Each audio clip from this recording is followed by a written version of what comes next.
پہلا سور پھونکے جانے کے بعد زمین اور آسمان بکھر چکے ہوں گے، دنیا کا نظام ختم ہو چکا ہوگا، نہ چرندے ہوں گے، نہ پرندے، نہ انسان ہوں گے، ہر چیز فنا ہو چکی ہوگی، اور پھر وہ لمحہ آئے گا جسے اللہ رب العزت نے مقرر فرما رکھا ہے۔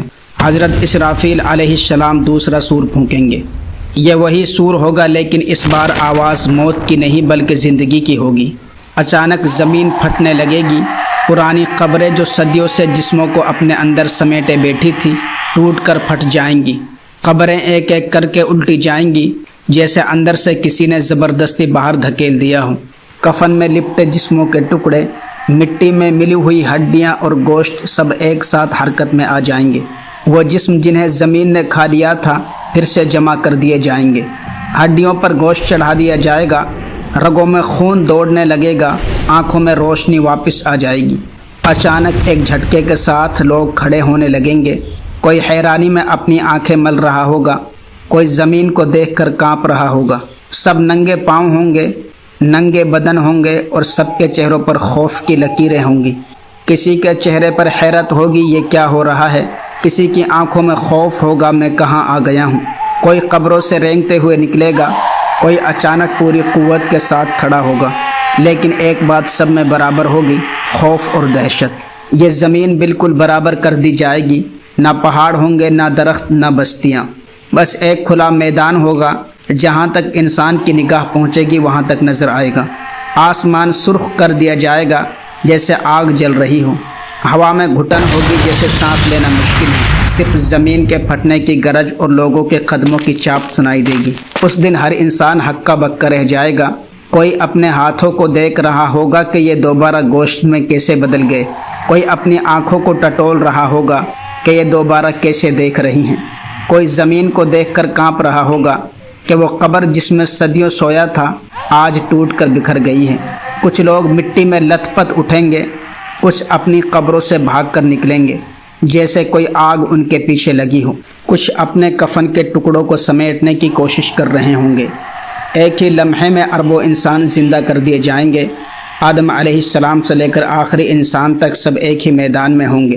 ہر نسل، ہر زمانہ، ہر قوم سب اپنی اپنی قبروں سے اٹھ کر ایک ہی جگہ جمع ہوں گے۔ پہلے سور کے بعد 40 سال دنیا ویران پڑی رہے گی، نہ کوئی انسان باقی ہوگا، نہ کوئی جانور، نہ کوئی چرندے، نہ کوئی پرندے، ہر طرف سناٹا ہوگا، زمین اجڑ جائے گی اور فضا پر ایک خاموشی چھا جائے گی۔ پھر اچانک اللہ تعالیٰ آسمان سے ایک بارش برسائے گا، ایسی بارش جو عام بارش نہیں ہوگی بلکہ زندگی کی بارش ہوگی۔ اس پانی کے چھینٹے زمین میں جذب ہوں گے اور انسانوں کے جسم قبروں سے ایسے اگنے لگیں گے جیسے بارش کے بعد سبزہ زمین سے اگاتا ہے۔ آپ صلی اللہ علیہ وآلہ وسلم نے ارشاد فرمایا، قیامت کے دن انسان کا پورا جسم مٹی میں گل سڑ جائے گا، لیکن ریڑھ کی ہڈی کا آخری سرا باقی رہ جائے گا، اور اسی ایک چھوٹی سی ہڈی سے اللہ تعالیٰ پوری مخلوق کو دوبارہ زندہ کرے گا۔ سوچے وہ دن کیسا ہوگا جب زمین مردہ جسموں سے بھر جائے گی اور ہر انسان اپنی ہڈی کے ایک ذرے سے دوبارہ کھڑا کیا جائے گا۔ ایک صحابی نے اللہ کے نبی صلی اللہ علیہ وآلہ وسلم سے سوال کیا، یا رسول اللہ، جب لوگ مر کر مٹی میں مل جائیں گے، ہڈیاں گل سڑ جائیں گے، تو اللہ تعالیٰ انہیں دوبارہ کیسے زندہ فرمائے گا؟ اس میں کیا نشانی ہے؟ اللہ کے رسول صلی اللہ علیہ وآلہ وسلم نے فرمایا، کیا تم نے کبھی خشک اور سخت زمین کو دیکھا ہے؟ جب وہ بالکل بے جان ہو جاتی ہے، اس پر کوئی سبزہ نہیں اگتا، لیکن جیسے ہی بارش برستی ہے تو وہی زمین ہری بھری ہو جاتی ہے، گھاس اگاتی ہے، پودے نکل آتے ہیں اور خشک کھیتیاں لہلہانے لگتی ہیں۔ اس شخص نے کہا، ایسا ہی ہوتا ہے۔ آپ صلی اللہ علیہ وآلہ وسلم نے فرمایا، بس یاد رکھو قیامت کے دن بھی یہی حال ہوگا۔ جس طرح بارش زمین کو زندہ کر دیتی ہے، اللہ تعالیٰ بھی ایک دن مردوں کو زندہ کر دے گا۔ ہڈیاں جو مٹی میں بکھر چکی ہوں گی وہ جڑ جائیں گی، گوشت دوبارہ چڑھ جائے گا، اور انسان اپنی قبر سے ایسے اٹھ کھڑا ہوگا جیسے بارش کے بعد زمین پر سبزہ اگاتا ہے۔ اس دن تمام لوگ ننگے اٹھائے جائیں گے، لیکن اس ننگے پن کی طرف کسی کا دھیان نہ ہوگا، کیونکہ اس دن کا خوف ہر چیز پر غالب ہوگا۔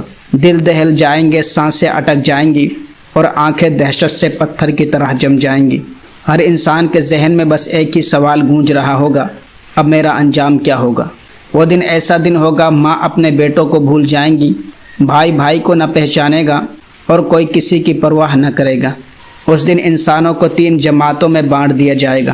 کچھ اپنے قدموں پر چلتے ہوئے میدان حشر کی طرف جائیں گے، کچھ کو سواری پر سوار کر کے لے جایا جائے گا، اور کچھ ایسے ہوں گے جو منہ کے بل چلتے ہوئے اٹھائے جائیں گے۔ پوچھا گیا کہ یہ لوگ منہ کے بل کس طرح چلیں گے؟ جواب دیا گیا، جس رب نے دنیا میں انہیں پاؤں پر چلنے کی طاقت دی تھی، وہی رب اس دن ان کو منہ کے بل بھی چلانے پر قادر ہے۔ اس دن سورج مخلوق کے بالکل قریب کر دیا جائے گا۔ لوگ اپنے اعمال کے مطابق پسینے میں ڈوبے ہوں گے۔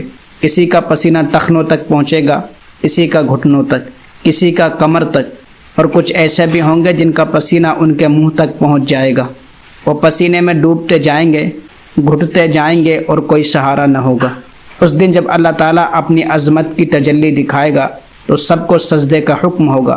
مومن فوراً جھک جائیں گے، لیکن جو دنیا میں دکھلاوے کے لیے سجدہ کرتے تھے ان کی کمر تختے کی طرح اکڑ جائے گی۔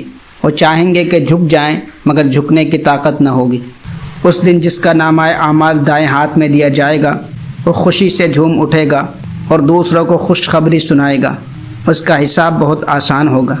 لیکن جس کا نامہ اعمال بائیں ہاتھ میں دیا جائے گا اس کا چہرہ بالکل بگڑا ہوا ہوگا۔ تمام مخلوق کے سامنے اس کو ذلیل کیا جائے گا۔ یہ تھا قیامت کا دوسرا دن، جب زمین پھٹ جائے گی، قبریں کھل جائیں گی اور انسان اپنے رب کے حضور کھڑا ہوگا۔ اس دن نہ مال کام آئے گا نہ اولاد، صرف ایمان اور نیک عمل ساتھ ہوں گے۔ آج جو وقت ملا ہے یہی موقع ہے کہ توبہ کر لی جائے اور اللہ اور رسول صلی اللہ علیہ وآلہ وسلم کی اطاعت کی جائے، ورنہ کل کے دن پچھتاوے کے سوا کچھ حاصل نہ ہوگا۔